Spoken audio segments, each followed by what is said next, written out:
Yes, ready, start.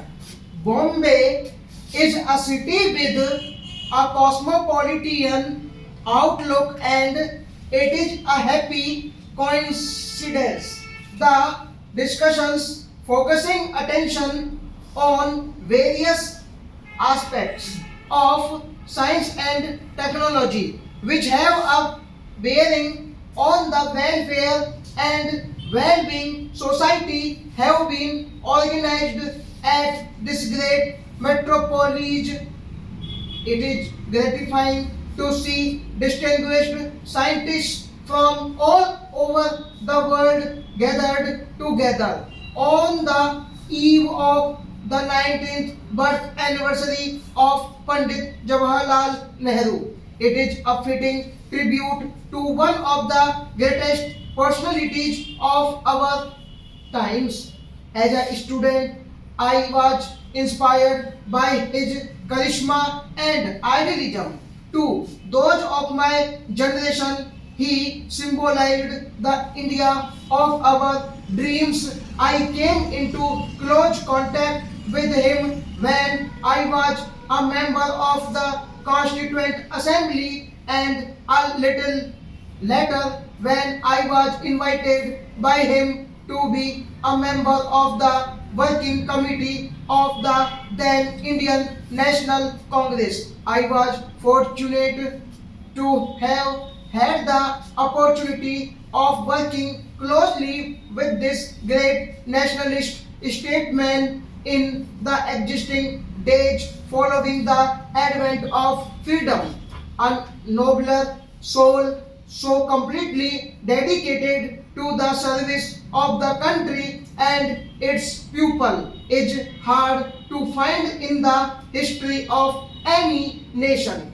That we had this great man to inspire us during the struggle for freedom and guide our destiny during the crucial post-independence era. It is indeed a stroke of good fortune.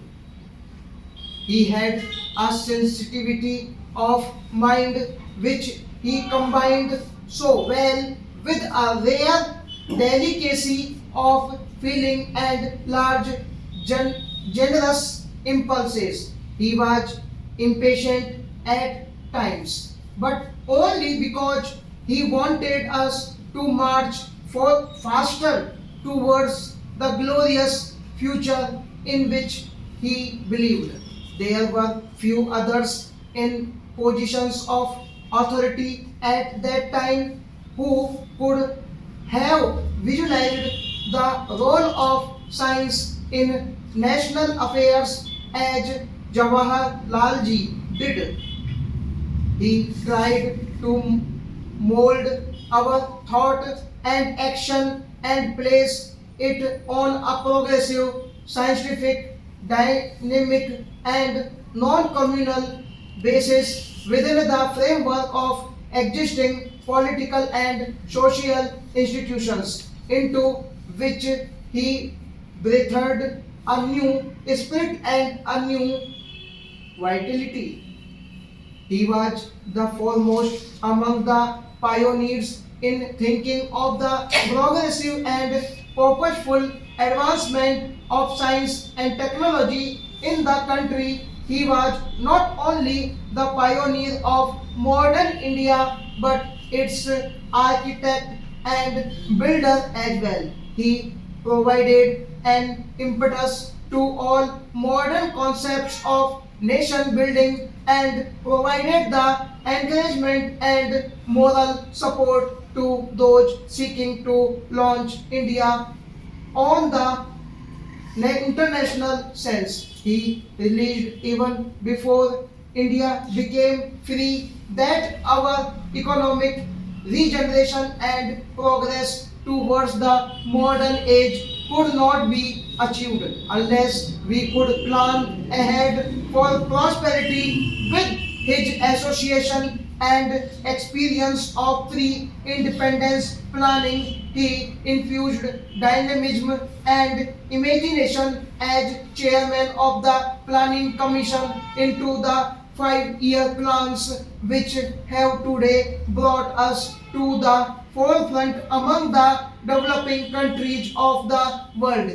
His innate optimism overcome the tremendous challenges and problems which based India in the early years of our freedom. To him, planning was science in action.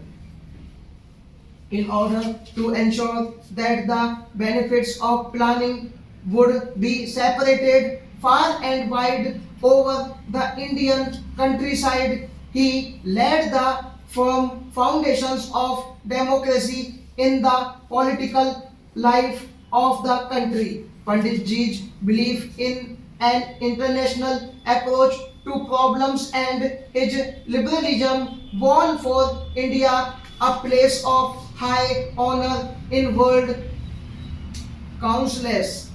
He believed that it was only through the transfer of science and technology on a mass scale into every aspect of life that we would be able to achieve the goals which we had set for ourselves, while appreciating the value and importance of nuclear energy. Also realized that the thermonuclear war could easily destroy mankind and all moral values so dear to human hearts. It was only to avert this catastrophe that his lone voice could be heard so often at international forums, pleading for the lessening of tensions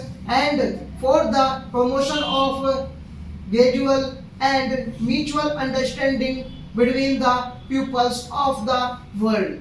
He launched India into the modern age of advanced technology with an emphasis on basic heavy industries, including the heavy engineering and machine building industries, institutions for scientific research and the development of energy resources. Having laid these foundations for prosperity, he sought to reach the accruing benefits to the people at large.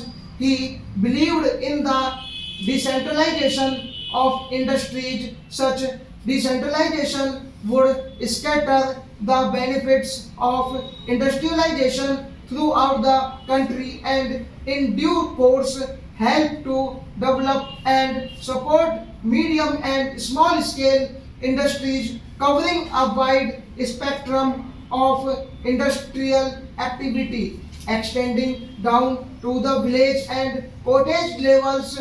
There has been no greater champion of decentralization than Panditji. He moved in parliament in 1958 a historical scientific policy resolution which pledged to secure for the people of India all the benefits that can accrue from the acquisition and application of scientific knowledge.